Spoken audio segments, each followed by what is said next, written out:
This is the Padres POSTCAST, your instant game reaction for the San Diego Padres. Part of the Locked On Podcast Network, your team every day.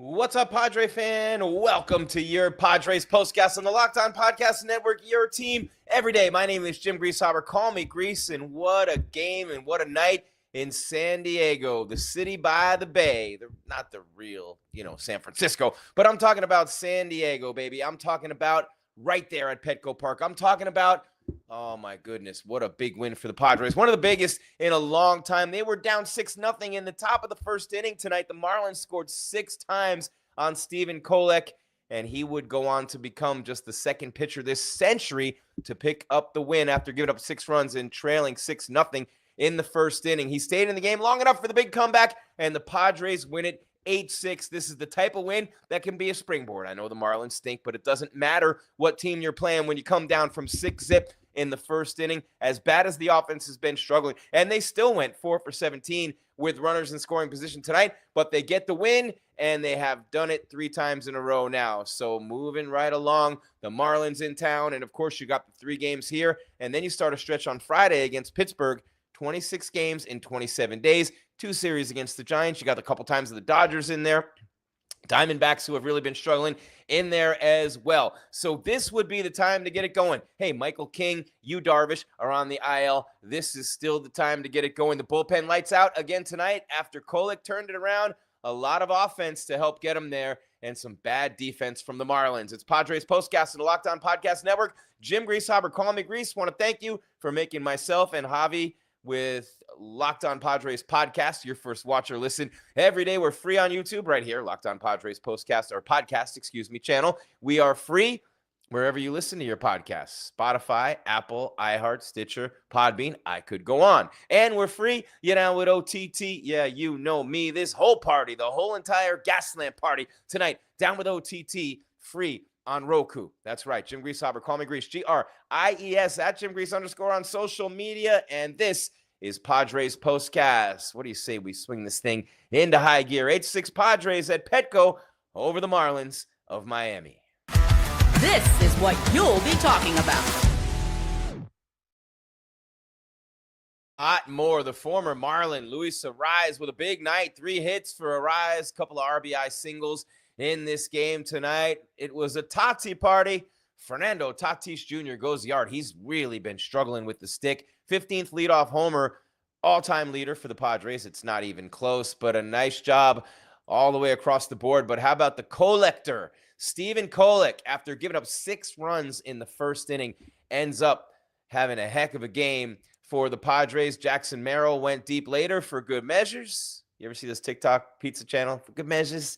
And there you see it. Boegarts had 3 hits tonight, too. There he is with action. Jackson Merrill with the elbow. But how about the Bash brothers started a trend that lives on to this day forever? The elbow smash, man. That was Canseco and McGuire in the A's of the late 80s. How about Luis Arraez, the 3-time batting champ? He looked like Tony Gwynn tonight, the way he hit the ball. That RBI single up the middle, you heard that little sound off the bat. And Barry Bonds likes to say that, hey, the catcher can catch any pitch with a glove. I just made my bat the glove and wanted to catch the ball with the bat. And it kind of felt like that and sounded like that, where Arraez almost like serves it out there. He does things as a wizard with the bat. It's like a magic wand for him. Beautiful, beautiful job by Luis Arraez. He drove in the tying and go-ahead runs against the Miami Marlins, his former team. And I feel bad for that second baseman for the Marlins, the rookie, Ronny Simón. He was 3 errors tonight, and the Padres come back from the 6-run deficit. He originally got charged with 4 errors, but Bogey got a single a little bit later on, changed by the score. But how about this? 10 batters to the plate in the first inning for the Marlins against Stephen Kolek. He's 3-1. Last time out, he pitched pretty well. Didn't get any offensive support. It's been the theme around here lately, right? But he got through 5 1/3, and the last 4 1/3, he didn't give up jack squat, baby. Jack squat. Fernando went deep. Oppo, right field line, just kind of inside out it, a la Derek Jeter, but with more power, obviously. Just think the same type of hitting where you pull the hands in and just serve it. And it went over the Petco Porch over there in right field, and that was dope. By the way, while you're here, audience surging lately, and we really appreciate it. It's going to be a great summer. Want to remind you while you're here, smash that subscribe. So, we family. We got the rising tide raising all boats. You know what I mean? It's San Diego. It's the boats. You know what I'm saying? But, hey, the rising tide raising up. And that's the family, the tribe, all of us, and all y'all right here with the Locked On Podcast Network. And then, of course, while you're here, smash that bell, because then you get alerted when we come your way with a new form of content. Myself, Javier Arraez, hit him up in the mailbag. He's back this week from the throat issue and going strong with Locked On Padres podcast. And then, of course, come on in, say what's up in the chat. What do you think? Leave a comment, and we'll get back to you live right here on the air if it's good. It's got to be good. Come strong or don't come at all. What did Jim Rome used to say? Have a dig, don't talk, or you will get run, clones. Like that. So anyway, but I'm not calling you clones. I'm not telling you will get run. I'm just telling you, come on in and have something dope to say, and we will enjoy that with you, right? Fernando Tatis, home run number 13. Oppo off Max Meyer, the bonus baby, who's never lived up to the bonus, but he's still kind of like in pitching terms a baby. I like how I just did that. Anyway, big innings for the Padres. Second inning, runners on first and second. Tyler Wade hits a ground ball to second.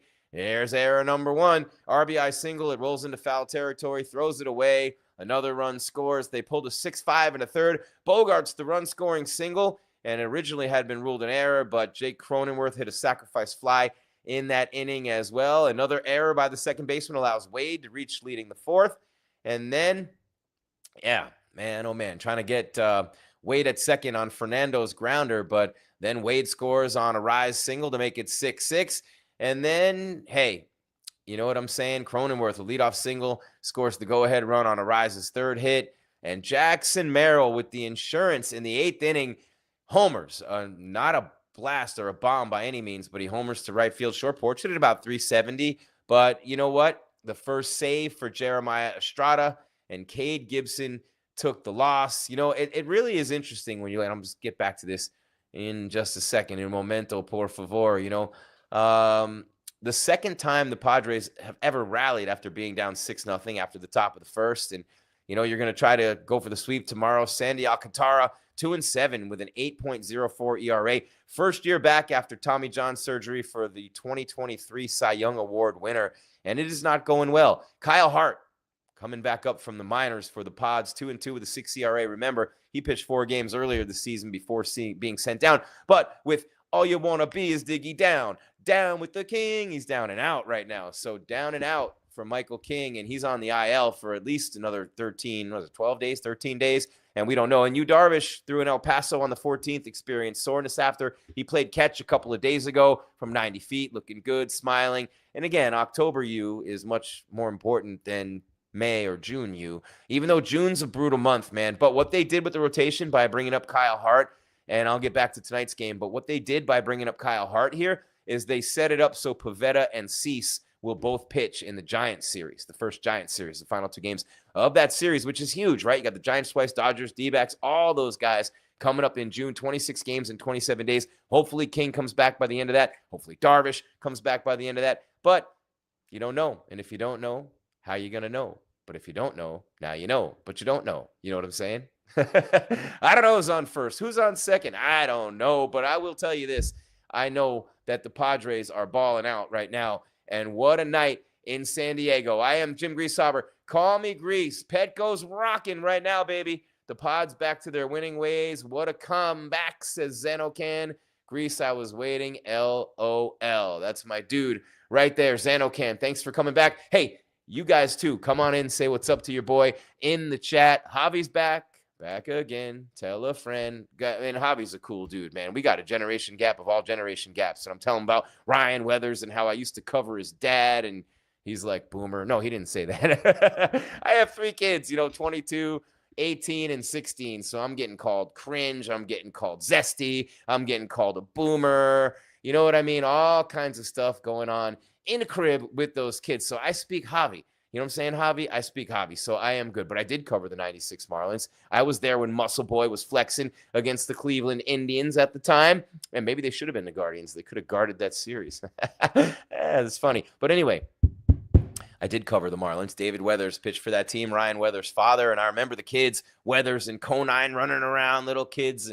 Man, just, it's humbling. It really is humbling to be around that long, and grateful, right? Just as grateful as I am to have you here. Padres Postcast and the Locked On Podcast Network, your team every day. Got to tell you, skilled tradesmen, women, and everyone else about my friends at Supply House, another great sponsor here on the network. And then when I'm done, I'll be back to go through the innings and how the Padres scored. I'll be back to go through this lineup. They're still not hitting with runners in scoring position. Merrill hits his first home run since May 4th. You know what I mean? Merrill and Manny are not 3 and 4 hitters. I tell you guys this every day. Manny's been hitting homers lately. Merrill hit one tonight, but a cleanup hitter, a number 3 hitter, an elite one in Major League Baseball does not go 23 days without a homer. I'm sorry. I mean, that's like a 6-hole guy. You know what I mean? I'm sorry. It is what it is. It is what it is. I didn't invent the game. I didn't invent the rules. I didn't invent the ways in which we measure a player's effectiveness or how we break it down or lack thereof, right? But I do know this team needs a big bat, left fielder, and Arraez looked good at first base tonight, man. That double play where he tagged the back throw was high, but they got the tag down. Great job by Xander.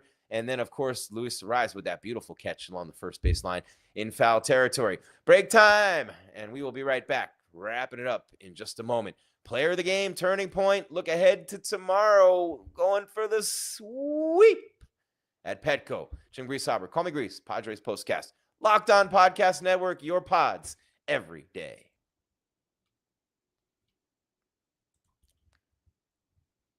All right. Come on.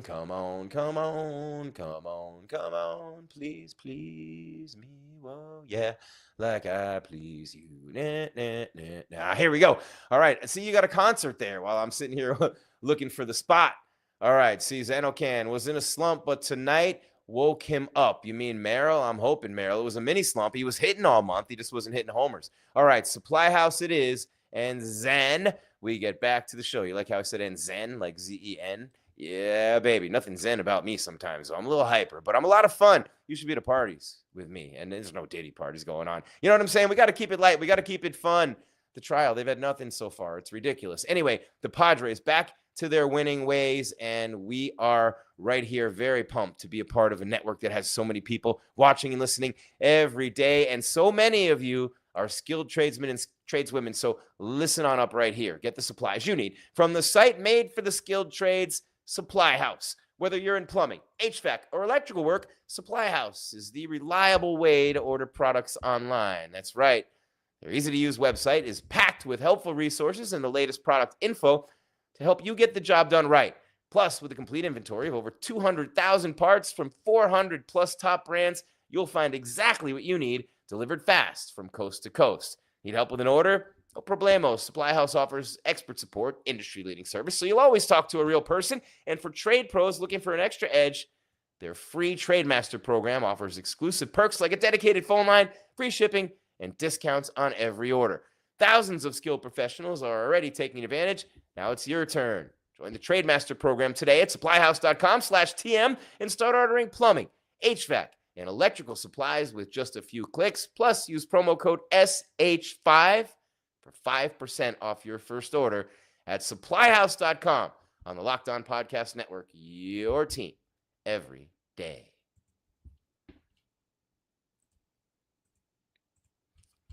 If you're looking for me, I'll be on the block. All right, here we go. Padres 8, Marlins 6 right here on your Tuesday night. Jim Greasehaber, call me Grease. Hope you made it through the holiday weekend safe and unscathed. Salute again to all of our veterans, all of those also, most importantly, who made the ultimate sacrifice for the red, white, and blue and for the freedom that we enjoy, right? We talk about this a lot. No matter what your politics are, these men and women who have given their lives are the most important people for us to honor for the red, white, and blue. So salute you and hope you had a safe and healthy and happy weekend and back to normal, getting back to work, getting back to play, kids getting off school, lots of stuff happening. Summertime. And that means Padres baseball and a big summer potentially awaiting. Do they have holes? Yes. Are they Swiss cheese? No. Left fielder, without a doubt. Power hitter? Yes, without a doubt. Maybe a lefty starter or a lefty in the bullpen. That would be my descending order. I would definitely say a big bat in the middle of the lineup, preferably a left fielder, right?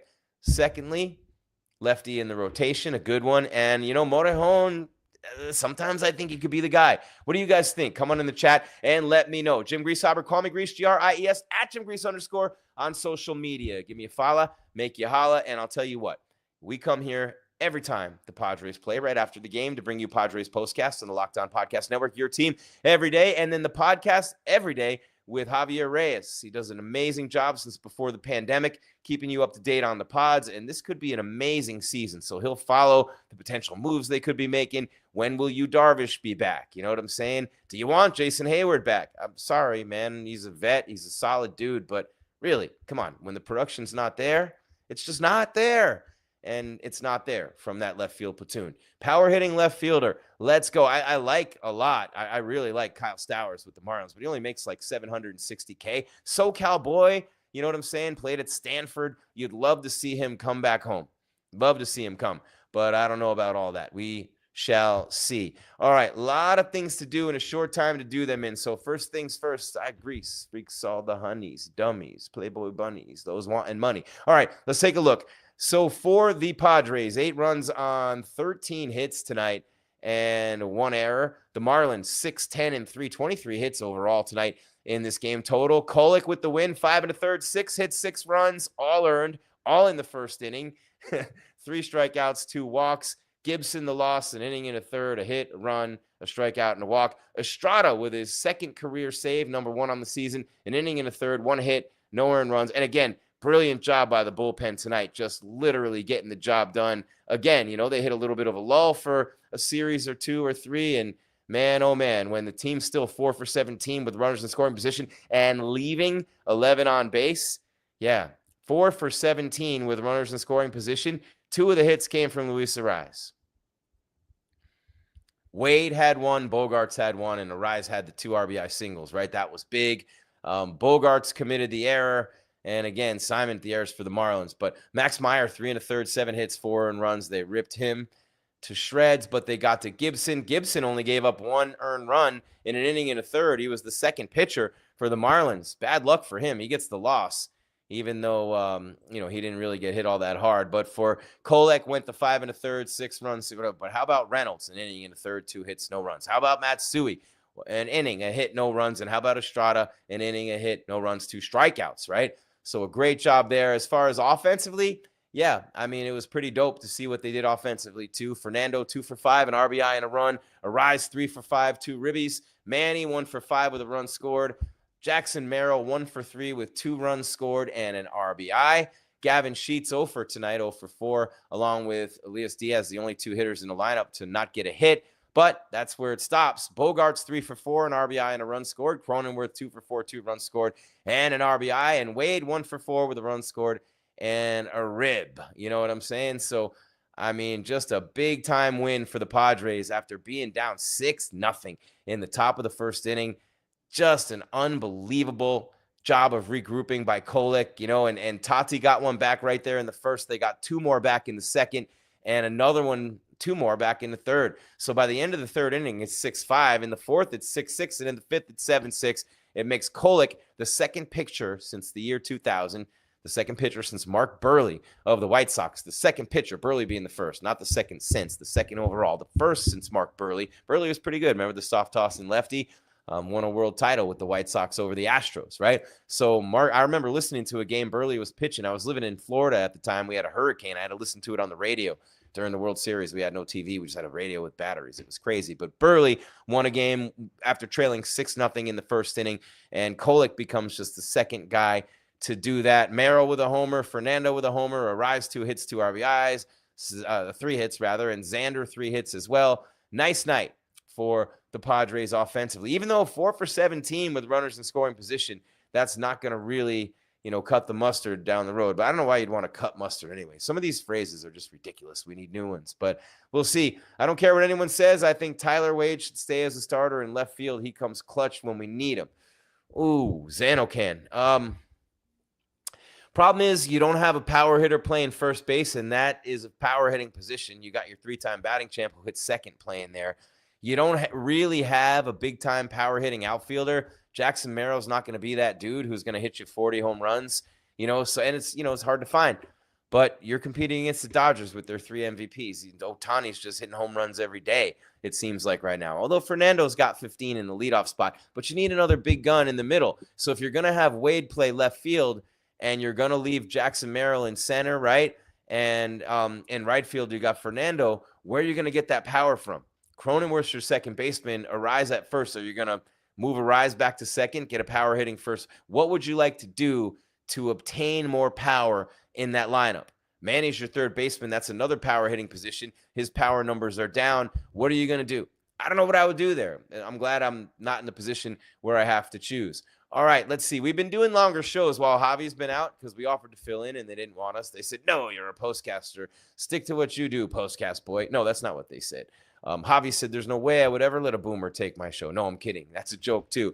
But all kidding aside, I've been doing longer shows since he's been out. So I'm going to have to tighten it up, condense it up a little bit, which means we got to get moving. A couple things to do, short time to do them. Let's start with the turning point. Time to reveal where the game was won or lost. It's the turning point. See, this is kind of tough, right? I mean, it's always when you take the lead and when Arraez ties the game and then gives you the lead with back-to-back RBI singles. That's always a good spot to be in and to say that was the turning point because it was the turning point on the scoreboard, right? But I like to go a little deeper, dig a little deeper. You know what I'm saying? And yeah, you could look at that turning point and say, sure, when they took the lead on Arraez's second RBI single in the 6th inning, that would be good, right? But no, not for me. No, sir, no, ma'am, no way, Jose, or whatever your name is. I'll tell you this. The turning point for me in this ball game right here, and I think this is something that's apropos for this team. I think the turning point came in the bottom of the 1st inning when Fernando led off with a homer because you get right back on the board. Right, you've been struggling so much offensively, runners in scoring position, you got to knock them in, station to station, hasn't been working so well. Nando says, hey, we got this right away, bang, first hitter hits one out. And it's 6-1 at the time, which might make it seem ridiculous that I'd choose this as a turning point, but I believe that the Padres as a team in the bottom of the 1st inning just realized, hey, we might be down 6-0, but these are the Miami Marlins we're facing. This is Max Meyer on the mound. Enough is enough with this offensive futility. We got this. And I think Fernando's homer kind of settled everybody and made them realize that. So I'm going to go with Fernando's homer. But then, of course, the 4 runs in the 2nd and 3rd innings, got a lot of errors in there, a couple of key hits. 1 in the 4th, 1 in the 5th, just kept scoring. But I think when they got that going in the 1st inning and just scored early, because remember, they've been coming back, scoring late these last couple of games, and no need to do that tonight, but they did come back from the 6-0 deficit. So that was the turning point. And let's see. Now we're going to talk about the players who made it happen tonight. Who's the player of the game? This is the Locked On Player of the Game. Would it be Kolek? No, it can't be Kolek, but I do think he deserves an honorable mention here. Here's why. He gives up 6 runs. 6 runs in the 1st inning. 10 men to the dish, to the plate for the Marlins. 6 runs, 6-0. Before they blink, before they even, the mustard's not even settled in on the hot dogs, right?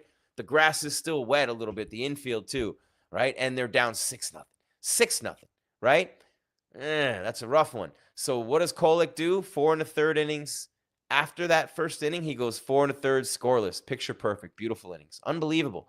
Unbelievable. Great job by Kolek after that first. But he can't be the player of the game. You can't be the player of the game when you give up 6 runs in the 1st inning. Honorable mention, too, for the Marlins. Sanchez has been unbelievable in this series. This dude is a dog. You know what I'm saying? He's a dog. And he's been killing the Padres in these 2 games. So Jesus Sanchez for the Miami Marlins. This dude, where are we at? They hit him. There he is. Jesus Sanchez tonight, 3 for 5, again with a run scored. They just can't get him out. So I'd say he's the one on the Marlins side. And so you got to give him honorable mention. Another honorable mention with 3 hits tonight. Got a little shot of him here. Boegarts, Xander, Merrill, he hit a home run, first one since May 4th. You see where I'm going with this? The bullpen, man, I want to make it the bullpen. I wanted to do it last night. I literally just almost did it. It was Manny with the second homer after his second home run in 2 days. Last night's tied it. The night before's put him ahead and won it. But, when I look at this this performance tonight overall by the bullpen with Reynolds an inning in the third, Matsui, and then Estrada, when they don't have Suarez or Adam available because they've gone back-to-back like it's Drake in 2016 or whatever it was, 17. But no, they go scoreless. You go 3 2/3 scoreless relief from Reynolds, Matsui, and Estrada. Tip of the cap to them. But no, none of them is the player of the game. I think you know where I'm going with this. Rise and shine, baby. Luis Arraez. Look at that bat in his hand like a magic wand. The eyes fixated on the ball as it goes into center field for an RBI single. Textbook swing, textbook follow through, textbook hitting for an elite hitter. The best hitter in San Diego since Tony Gwynn. Maybe the best hitter in the majors since Tony Gwynn, average-wise. I mean, how do you argue with that? The 3-time batting champ on fire right now, Luis Arraez, and really nice game for him tonight. So Arraez, all rise. In this game, all Arraez, 3 for 5, 2 RBIs, the tying run and the go-ahead run knocked in by Arraez. His average is at 289. He'll bring that up even more. But, man, nice job tonight as well for Boegarts, 3 for 4. Cronenworth, 2 for 4 with 2 runs and an RBI. Could have been an honorable mention. But look at the eyes. Look at him locked in for Luis Arraez. Look at that. The eyes have it. Beautiful plays in the field tonight. An awesome catch along the first base line in foul territory, and then a double play that he starts where his momentum pulls him. He steps on the bag and then goes over it into foul territory, turns, spins, throws the runner out at second with a tag on the play. Awesome, awesome game, start to finish for Luis Arraez. And I'm going to just show my dude up here because he's an unsung hero of the season so far. Yuki Matsui's been dope, lights out. Are he and Morejon enough in that bullpen for the lefties? You guys tell me. And maybe Kyle Hart could be the lefty starter. Yeah, but then again, maybe I could be another righty in the rotation too at 53. Never know. Stranger things have happened. But let's take a peek right now into the chat room. Zenocan says he's competing against Jay Hay and Lockridge, and neither are hitting well at all. So you're talking about between those three. Okay, I gotcha. Yeah, you got it, Zenocan. See-ball, hit ball, Luis Arraez. But I see what you're saying, Zeno, is Hayward and Lockridge not doing squat. Hayward's out again anyway. So looking at this, yeah, maybe Wade gets a shot. But I still would say you really want to bring a power-hitting lefty in at the deadline. You need a 30 home run, 100-plus RBI guy to compete with the Dodgers in the postseason with the 3 MVPs. And who knows if they're ever going to get Glasnow and Snell and Kershaw and everybody else healthy. But, man, I still don't think they should have gotten rid of Jack Flaherty. I think that was a mistake for the Dodgers to let him go. I'm still anxious to see how Yu Darvish does, and I really like potentially. I mean, look, sit out half the year or more and be ready for October, right? You can get there with the way Pavetta's pitching. You can get there with the way Vasquez is battling. Kolek, for now. Who knows what Kyle Hart's going to do? Heart attack, you know what I mean? He's giving you a heart attack for most of this year, but you never know what he's going to do. All right, smash that subscribe button so you can join this family. We love it here, the Fam Bam. Hit that bell so you get alerted when we're coming your way with more content. Myself and Javier Reyes, Locked On Padres podcast every day, and me, every game with the Padres POSTCAST. The numbers are surging. We thank you so much for being a big part, the biggest part of what we do here on the Locked On Podcast Network. Your team every day. Jim Greasehaber, call me Grease. So pumped to have you here on YouTube, on Spotify, Apple, Stitcher, Podbean, iHeart, wherever you get your podcast. And you know, at OTT, yeah, you know me. There's a whole Gaslamp party. It's not OPP anymore. You see the gray. It's OTT, over the top television. Remember the movie Over the Top, Stallone? Yeah, Over the Top television, free on Roku as well. All right, so we gave you the turning point. We gave you the player of the game. The only thing left to do is get you ready for tomorrow. Tomorrow, I love you. Tomorrow, you're only a day away. You won the final game of the road trip to avoid the 3 straight sweeps, which was nice. Now you're home. Now you're here. You beat the Braves, right, in that Sunday game. So now you're here. And you've won 2 in a row. Now 3 in a row. 2 in a row to start the homestand, 3 in a row. Overall, going for the sweep tomorrow. And what does tomorrow have in store for Los Padres? Yeah, you know it. It's the series finale against the Miami Marlins. First pitch 110 at Petco, and you will see. You will see what I mean. All right, here we go. Tomorrow's game, again, at 1:10, and it's going to be interesting, right, to see what the Padres do moving forward. You got the 26 games in 27 days. Got a lot of Giants in there. You got a lot of Dodgers in there. I mean, once this gets going, right, you got Pittsburgh coming in this weekend, and we'll get to that in a minute. But Pittsburgh, and then 4 against the Giants, and then 3. And they already swept the Giants in a 2-gamer earlier this year, so that's why it's 4. It makes it 6 like they had 2 3s. Whatever. These are in San Fran. But versus Pittsburgh, then you go to San Fran, go to Milwaukee. Brewers are pretty good too. Then the Dodgers at home. Then at the Diamondbacks. If I call them the Diamondbacks, it's easier to call them the D-Bags. Excuse me. Yeah. Anyway, 4 against the Dodgers on the road after that, and then you got the Royals, and then Washington coming in, and at Cincinnati and at Philly to wrap up the month. So you got a lot of tough opponents in that month, and you got a lot of big-time things going on. All right, Sandy Alcantara on the mound for the Marlins. Kyle Hart for the Padres coming back up from El Paso. I think it was El Paso. Let me just make sure I got this right. Kyle Hart and come on, low. There we go. Where are the numbers? Come on. There we go. All right. So on the run line, they are -1.5. Marlins +1.5. -175 on the money line are the Pods tomorrow. +145 for Miami. The total is 10.5, and the over is +120 and -175. On the money line for that. So that's going to be interesting. Kyle Hart and Sandy Alcantara, 2-7 versus 2-2. Hart's 2-2. Alcantara, 2-7. The ERAs are 6 and 8. Going to be a rough one. Alcantara, Cy Young Award winner a couple of years ago. And we will be here right after the game with your Padres postcast, as we are after every game right here on the Locked On Podcast Network. Your team and yours and all y'all every single day. I'm Jim Greasehaber. Call me Grease, Gries. At Jim Grease _ on social media. Having a ball talking Padres with you every night. Nice to pick up a little of the slack, too, while Javi was out. He's back. Guess who's back? Back again. The AMA award winning Eminem. How about that? Eminem won the AMA in 2020. Thank God they didn't give it to Kendrick Lamar. That song is lame. He's lame. Sorry. Drake's lame, too. That wasn't even a hip-hop battle. If you need me to educate you, I will. You know what I'm saying? I'm here for you, Padres Nation. I am here for you. And I'll be here tomorrow, 1:10 first pitch, Hart and Alcantara after the game with the postcast. Will it be another sweep for the Padres? And they could use that right now. But when you think about this division, and I'm just going to hit you with one more thing before I get up, get on out, get up and get on out. Yeah, they are 2 games back. The Giants are 3 games back, and the Dodgers, who are smoking the ball again, are just playing great baseball at 34-21. San Diego 31-22. And again, they play 7 games against the Dodgers in June. And the Giants as well. Going to be an awesome, awesome month. And we'll see a little bit of separation, I think, in that National League West, that heavyweight, cloud-chasing division of elite teams battling all summer long. It's going to be awesome. All right, Jim Greasehaber, call me Grease. Thank you so much for being here for your Padres postcast on the Locked On Podcast Network. Your team every day. Really pumped to follow the Padres every night and break down these games. And then, obviously, Javier Arraez with your Padres podcast. But after you're done with me and after you're done with him, how about this?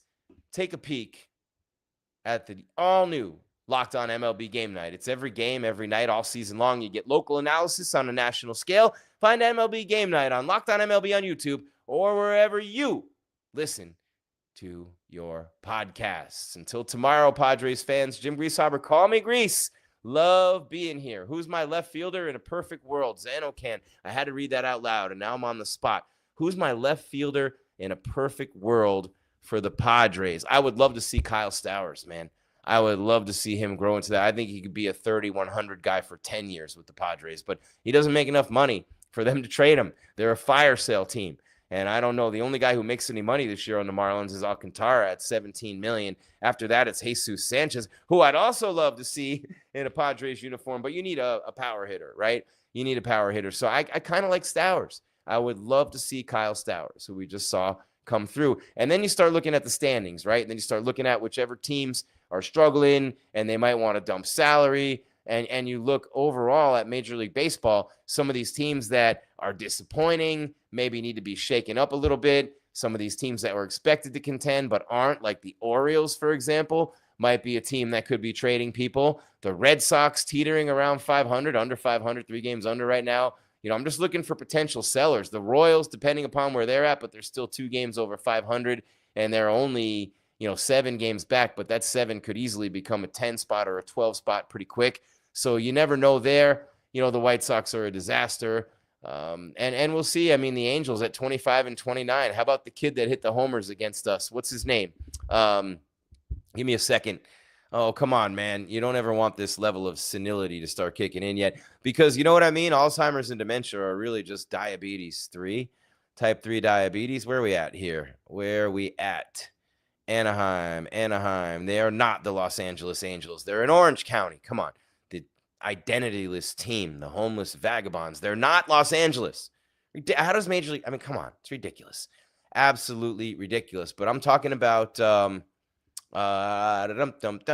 Taylor Ward, 31 years old, 15 homers, 37 RBIs, hit 222. But we're talking about power in the lineup, so he might be a guy. The A's might have someone, but not nobody from the A's. So there you have it. I gave you a few. The guy you really want in Major League Baseball to be traded and to end up with is Skeens. And if the Reds ever did something with De La Cruz, oh my Lord, he and Fernando on the same team would be so sick. But I don't know about all that. I just know that I like Stowers. The one guy you want in all of Major League Baseball, though, is Skeens. And if the Pirates decide to trade him, the dude is just pure filth. It's unbelievable. All right, I've gone on long enough. Javi's back. I don't have to do the longest shows in the world on the network with the POSTCAST anymore. But I hope you guys are enjoying them. Please smash that subscribe, hit the bell. Come on in and say what's up. Thanks to Nano Ken. Love all you guys. Mad love for all my major people out there, the Friar fanatics, the Friar faithful, the Friar fandom. Rejoice. 3 in a row, 2 in a row in this series. Coming on back tomorrow to try for the sweep. Keep your game tight and your mind right, San Diego. Man, I need some Ron Burgundy sound. We love you. Thank you for being here on Padres POSTCAST and the Locked On Podcast Network. Your team every day.